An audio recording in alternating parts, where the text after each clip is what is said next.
Over here on me, guys. Over here. He's in front of me. Switch, you got it. You got it. You can barrel into this dude. Oh my God, get him. Oh, let's go!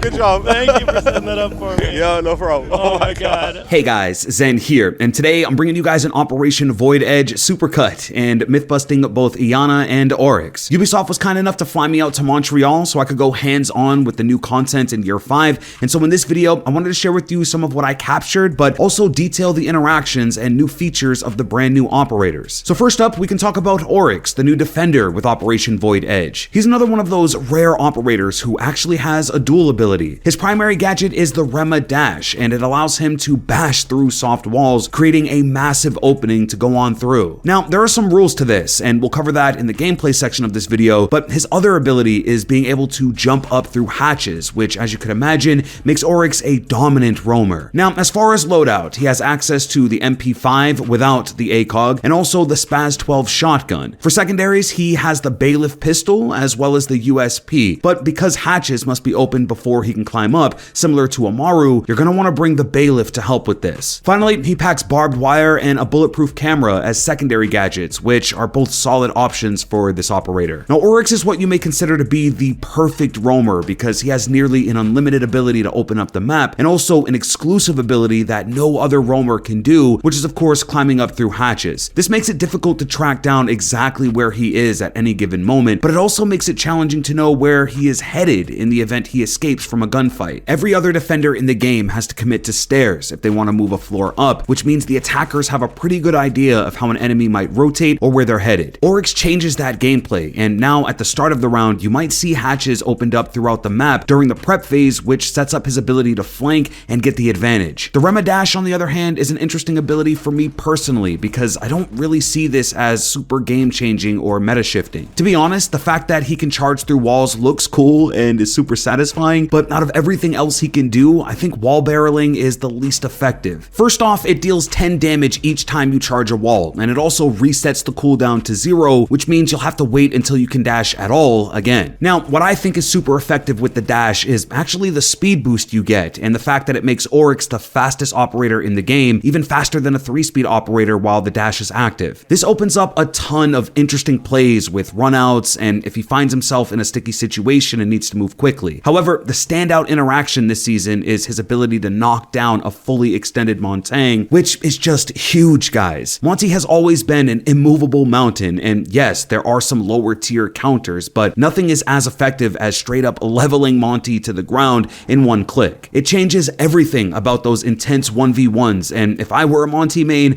I would fear this operator out of any other defender currently in the game. But now, guys, I want to move over to the myth-busting segment of Oryx and show you guys some of the early ins and outs of the operator, and hopefully you'll find it helpful. Afterward, we'll return and talk about Iana, the first space woman of Team 6.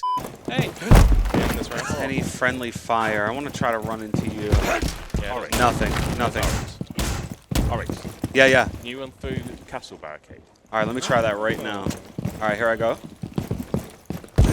Yep. Yeah. Directly through. And I assume you didn't get that back. No, it went down to 0. Oh, him. Did you? Did you lose health going through that? I did, yes. Did you get the castle barricade back? No. Okay. I want to see going through a barricade. I haven't done it yet. Let's see. Here we go. Yeah, absolutely free of charge with that. Okay, here goes. All right, so that's right on the wall. Can we see if I'm a little bit away from the wall? So if you want to come, like... Yeah, like... Okay. I want to see if it'll reach it. All right, so that... Okay. So you're Give me a kiss. You're only realistically gonna push someone over if they're pretty close. Yeah, they have to be on the wall. They have to be pretty much stuck to the wall for them to go down. And the effect on my end is basically the same as using an air jab. There it is. God, that's beautiful. All right, now let's try it either side of the wall, and then both of us are on, like right on it. Okay, shoot through where you're gonna be. Reloading! All right, similar effect. Perfect. So you can activate it. No run and start required. You just... Right. If you're not already moving, and you press the gadget button. Yep. Okay, so moving over to Iana. She's a 2-speed, 2-armor operator with the Gemini Replicator gadget. It's a hologram that looks exactly like her, from head to toe, customizations included. This is an exact clone of this operator. It both looks and sounds just like a regular operator, and so her priority is deception and fooling the defenders into thinking it's the real thing, which opens up opportunities that have never really been possible for the attacking team. Now, it does run on a timer, so while it's active, you do have a limited amount of time before Iana summons it back, and so from my experience, one of the best ways to use her is to send the hologram in first, just like you would a regular drone, and have a teammate like Ash or IQ follow it closely to trade out whichever defender spots it. Because Iana can't move at all when the hologram is out, and also when the time is up it comes back, there will never be a situation where you leave the hologram in a room and have Iana herself push in towards it. So the kind of deception that this operator offers is much different than Alibi, and I think is the lead reason why Alibi doesn't match her hologram and Iana does. Now, the other half of this operator is truly special, and that is of course her loadout. She's deadly, with access to both the G36C and the ARX from Nomad, this time though with a vertical grip attachment, which at least in the build I played, Nomad will not have access to. On top of that, she has smoke grenades and frags, so she can help with team support and smoke, or go for top fragger with the frag grenades. Either way, her loadout is one of the best that's been introduced for an attacker in a long time, and no matter which way you go with it, it's powerful. So now we're gonna head in-game and myth bust some of this operator's utility, and what you'll see is pretty fascinating overall, and so let's get into this. Okay, can somebody shoot me super non-lethally? Like pistol or like? Okay, that pulls me out of it. Okay. So if you're in it and you take damage, it pulls you completely out of it? Let's do it one more time and make All sure right. that wasn't just me running out. Yeah, go ahead, Diego. Yeah, go for it. Yep, pulls you out. All right. Just put it right where you are. Like, oh, barrel through it. yeah, because I want to see. myself. Right. Yep. There you go. Perfect. Here I come.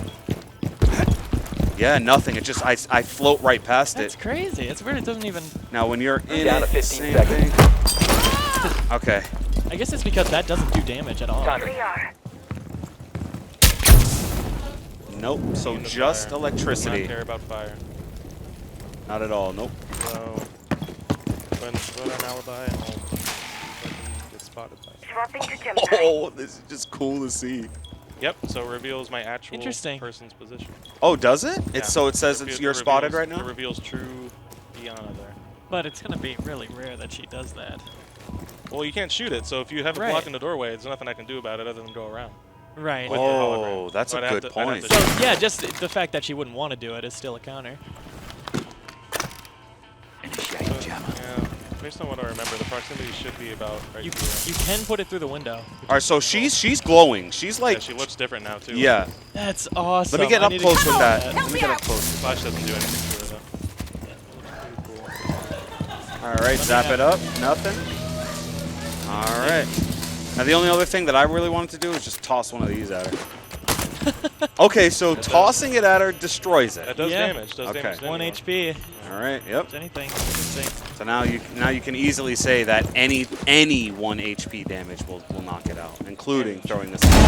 Now, for me, I think the more flashy of the two is Oryx. He's the operator this season with an ability that's never been done before, and I think a lot of people are excited to figure out how to be most effective with it. Iana, on the other hand, is also pretty flashy herself, and what she does has been something the community have been looking for a while now, especially with the audio effect added to the hologram. Sound is so important in Rainbow Six Siege. I think it's one of the first lessons a new player should be aware of and learn early, and Iana's goal is to mess with something that has never been changed since the very beginning of the game. If you've ever heard footsteps in Siege, they've always been real. Like, each step has had an effect on position and timing and all that stuff, and it could be those same interactions that punish you in Operation Void Edge, and it's something to be very aware of. But guys, that's the video. Our first in-depth look at the two new operators for Operation Void Edge, some myth busting, and of course, thoughts to go along. Generally, I think Iana is going to have a little more presence this season because her loadout is super strong, and she's the next attacker with frags, but I think over time, when people find really good routes around all of the maps, Oryx has potential to be devastating in the round. I will admit that his loadout is a little lackluster, especially considering his MP5 won't have the ACOG, but he's aggressive and in your face, so the Spaz 12 might be the more meta option here. But now guys, I want to hear from you. Are you you leaning more towards Oryx or Iana? And which operator do you think will be more popular? Let us know in a comment down below. Also, a massive thank you to Leo over at Game Informer and Morgan from PC Gamer for helping me get this footage, and of course Ubisoft for the trip to the Invitational. But if you guys did enjoy this video, please drop a like and subscribe with notifications if you're new. With that being said, it's been Zen.